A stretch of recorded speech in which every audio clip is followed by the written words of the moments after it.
Okay, so let's start this video, shall we? Right. Last video, what was it? Gender and identity. Interesting video. So let's start off, maybe a little less heavy. Possibly. And who knows, we'll know. We'll just leave it open. Alright, so let's see.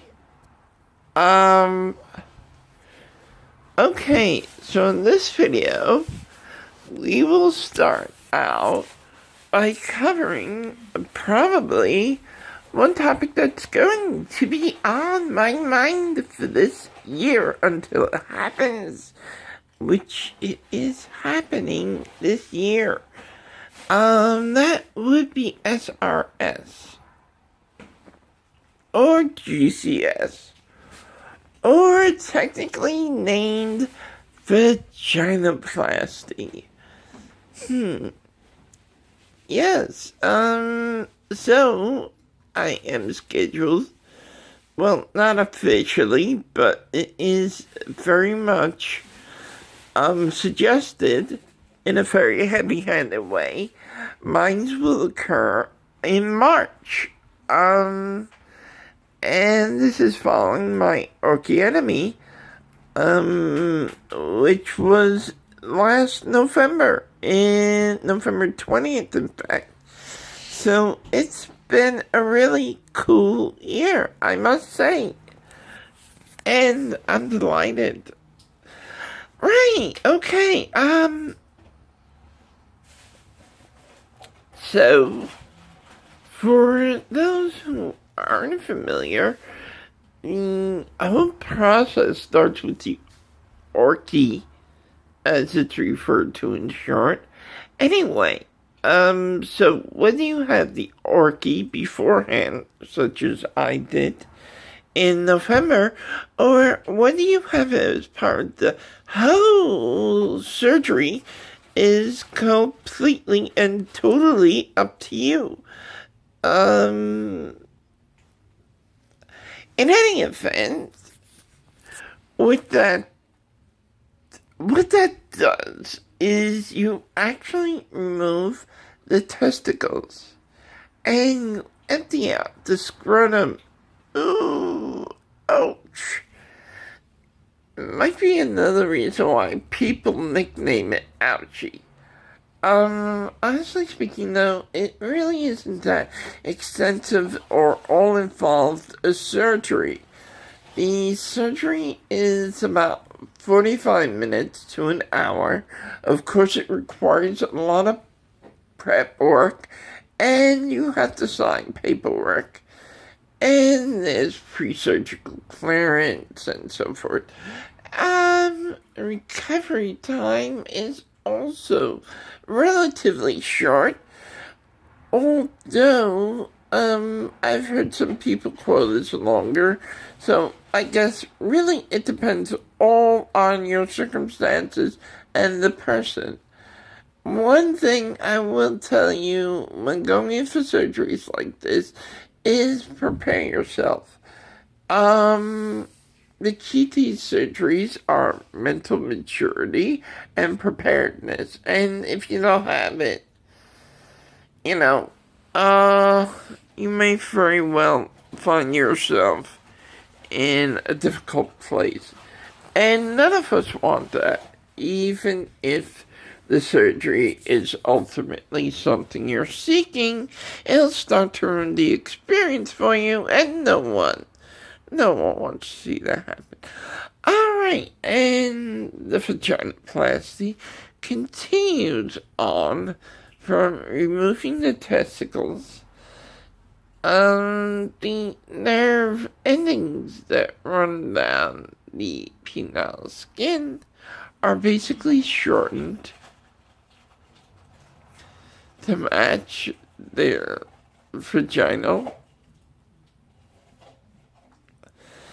lengths, and basically the whole thing is then reconstructed through a series of complex maneuvers into a complete vagina. And if you really want to know what this is, you need to watch an actual surgical video, which are quite long, even though they're abridged, and normally contain a lot of blood. So be prepared. Alright, let's see, what else? Alright, yeah, I'm excited by it, but I guess I really don't have as much to say about it as I thought. So, let's see. What else can I talk about? Oh, I think we had nothing to say. Well, 2016 is here, and it's almost 1 o'clock. Oh, wait, hold on. No, it's half after 1. So, alright. Anyhow. Alright. Where does the time go? Right, so, oh, I'm beating myself up with this. Alright, surgery, and yeah, hormones has made quite a bit of difference, emotionally and otherwise.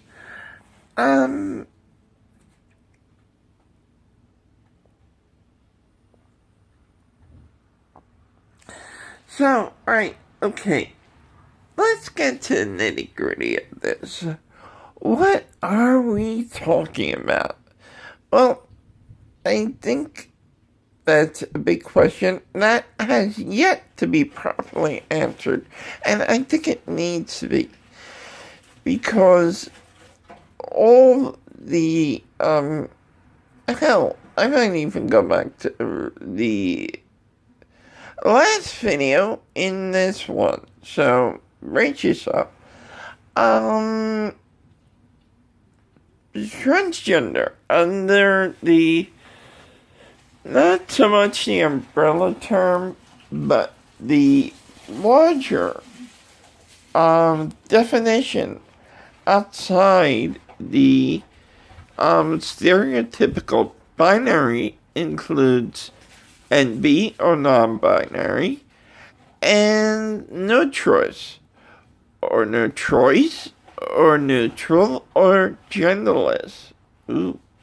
Wait, how did we get there? No, wait, genderless.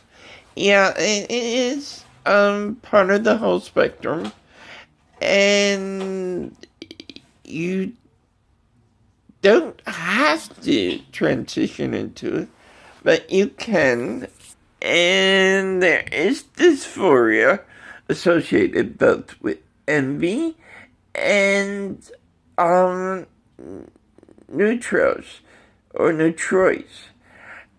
And it's hard to explain, but unlike what most people are told on the surface as the general narrative, dysphoria and the needs it brings up are not entirely tied to a binary system.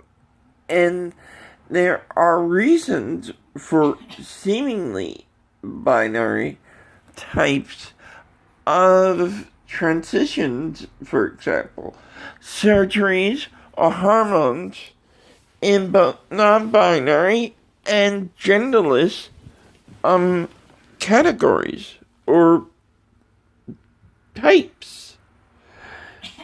And so this expands what we are normally used to in transgender. And this is extremely important to understand because most people's view of what qualifies as transgender is limited. to everything in the binary spectrum. And people like Caitlyn Jenner, for example, reinforce this. And that it needs to be said that reinforcing this, where it's not that person's fault, is bad in general.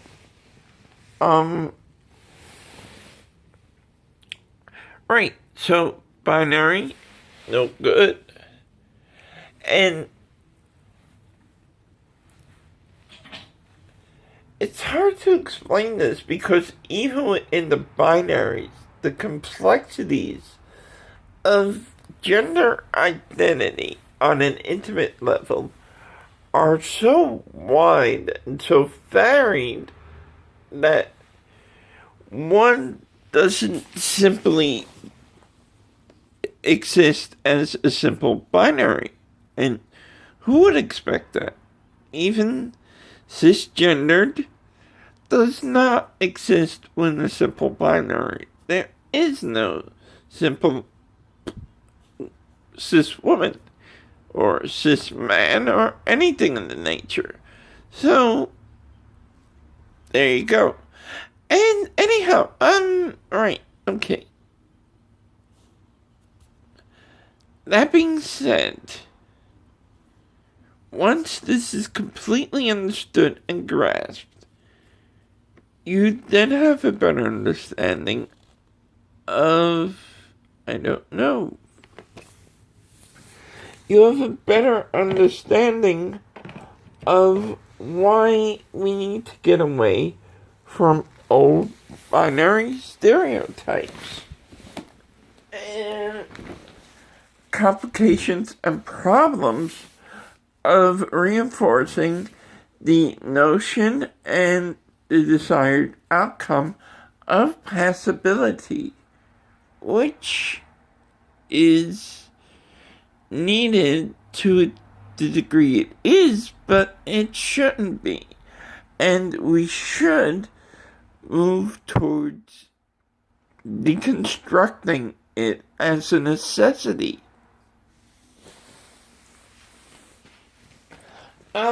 Also, it should be noted that the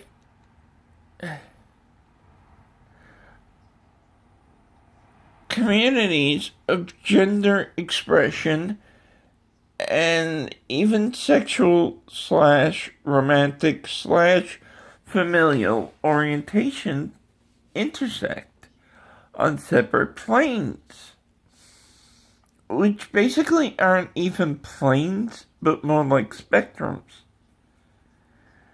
And so the notion of any of this being completely binary in any way is basically out the window, which becomes most obvious in the transgender community, which is why we are so bigoted against. I mean, think about it.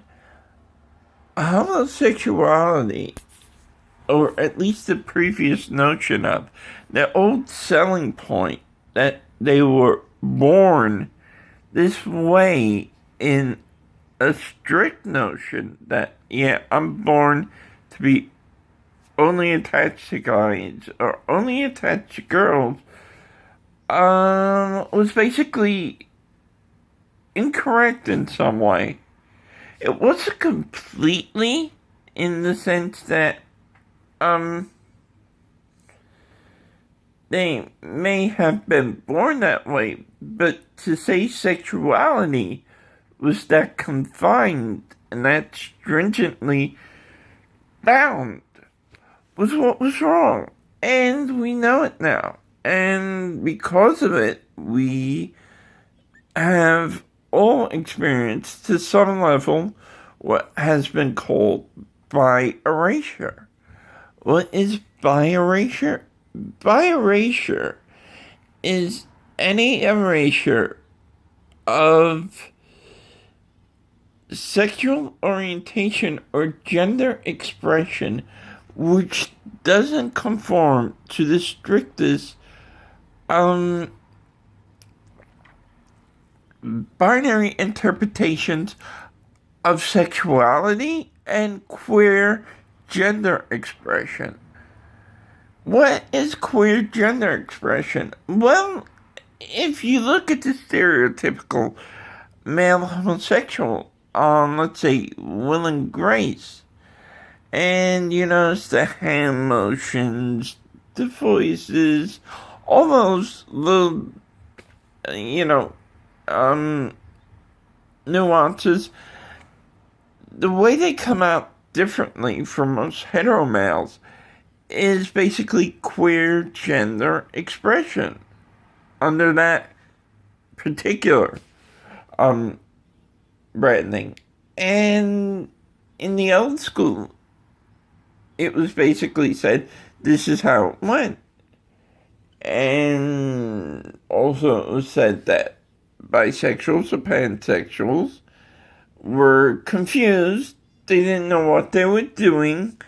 Their misconception, for example, that they had to date a particular gender or both genders at once, or you pick and choose.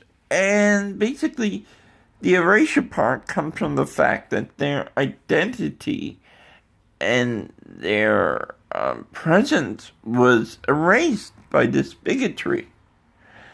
Likewise, you also have the same with transgender, trans women of color.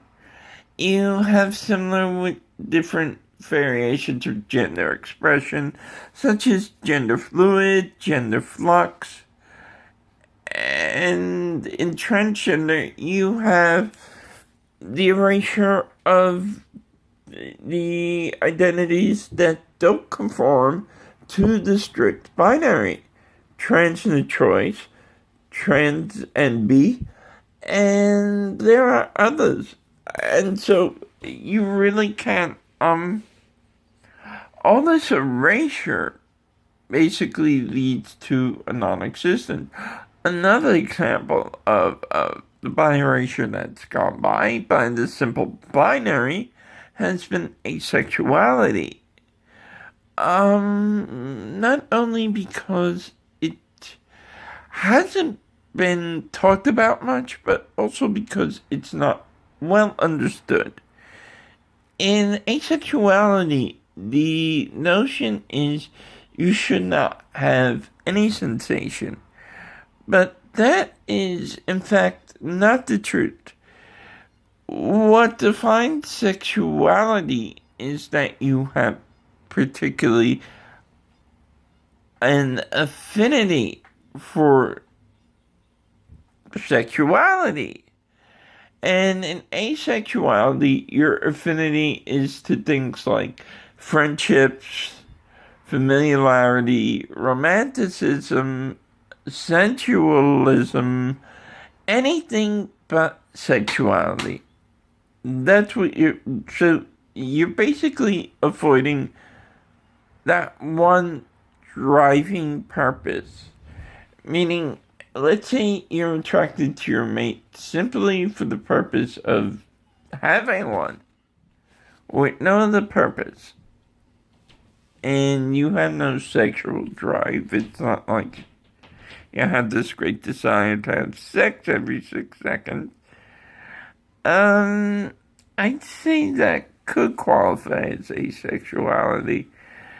The one thing that often confuses people, though, is the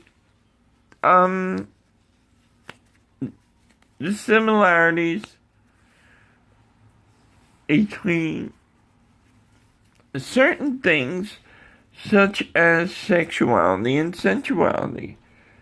Sensuality, which is the thrill of sensations. An example would be the silky taste of dark chocolate with the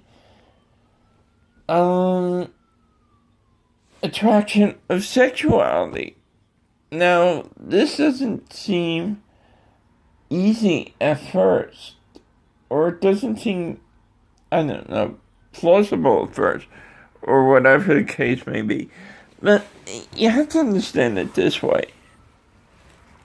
If you and your partner are engaged right now, and you have loads of foreplay, and then you get to act, and you have sex, and afterward, think back. What was the most significant part of that for you? If you said the sex, and it was long, and it was involved, and you really, really loved that part of it altogether, then fine. If, however, it was maybe you had some interactions during sex, cuddling that really was good for you, and the real main part was the foreplay, just running around, playing around, doing whatever you did to reach that point, which basically means most of it was sensuality, then you may very well find yourself being asexual. Don't be surprised. And if you have a similar, and this is actually quite ironic, if you have same feelings about sensuality, but you don't really like the idea of romanticism, flowers, candies, blah, blah, blah, you may find you're aromantic. It's not really, the most common thing, but it's more common than people realize. But again, not being well educated on what everything is really affects your ability to judge. Now, doesn't it? Okay, so asexuality by erasure, the erasure of gender identity and gender expression. All important things. Now, what are the greatest threats here to what most people hold there? And basically it's this. It's familiarity.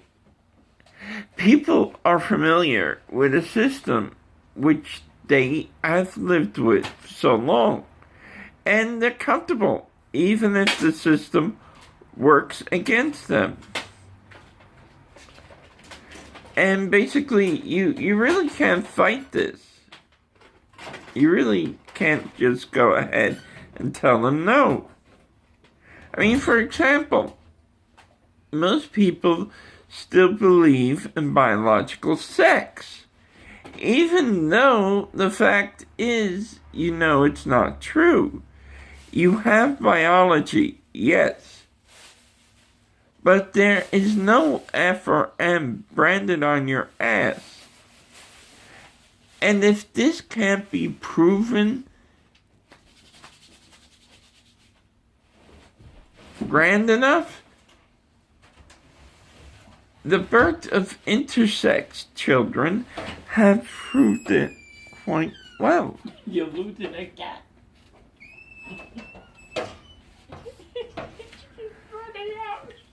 Because the fact of the matter is, the way intersex children, She keeps losing a cat. She keeps running. she ran out and she keeps coming in. Okay, yeah, intersex children and the way intersex children are judged are very basic. When intersex children are born, they're basically deemed viable to one gender or another by no other means than the presence of ovaries. Yes, the actual presence of something that would mean They are valued as child bearers, is how intersex are gendered. If they have them, they are gendered female. That way, they can say, oh yeah, they're valued wombs. They can walk around and give birth. This is their sole purpose. You want to tell me how that's not oppressive or bigoted? And that is it in a nutshell. Biological gender doesn't exist. An assigned gender based on biology for oppressive services, for oppressive reasons, does exist. And that is basically what it comes down to. Gender is not what you've been told. Not even close. And it can't even be tied to biology. So that means that gender only has one origin: internal identity. And that's not something you choose. That's something that you're gifted upon when you're born, basically. You have an internal identity.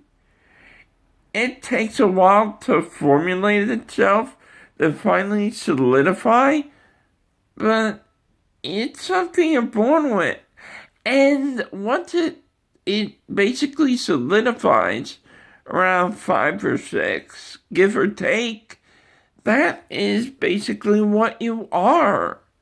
And it's not intrinsically tied to any biological organs such as vaginas or ovaries or anything of the nature.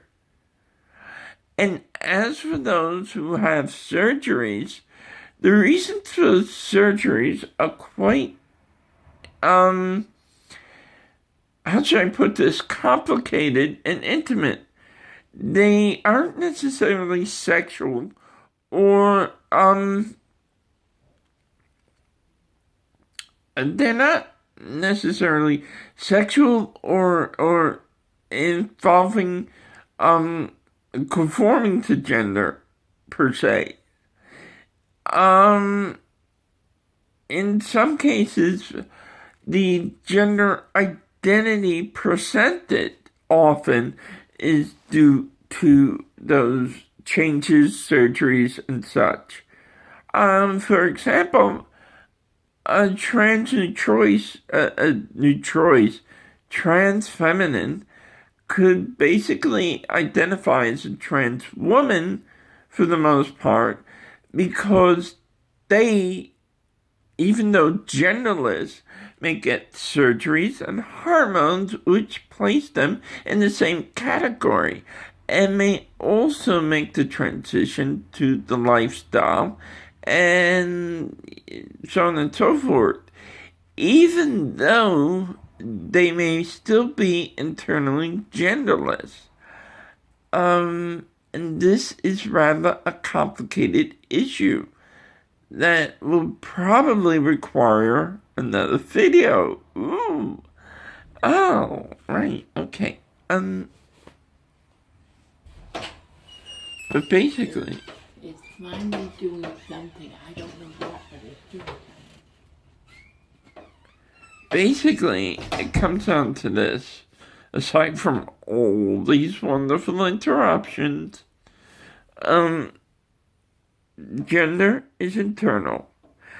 Gender oppression is external and has particular causes and effects and follows a particular line, which some people mistake for being real gender. And this is why the upheaval. But it is important not to confuse them and not to give it merit, because when you give it merit. You basically give merit to the oppression.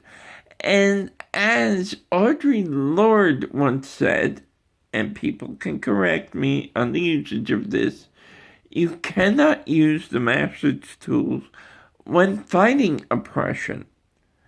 And so, by enabling gender oppression to fight gender oppression, you are actually defeating the very purpose you are going at. A lot to think about, and a lot of food for thought, and definitely a lot for our next discussion. I think our next video, and I'm going to start coming at them more often, should be about, maybe Abby, are you gonna be talking about this stuff all night long? the choice, Your mother said why not go in the kitchen Branch. and talk about it? of this wonderful gender trait. Or at least in a lower voice. Good night.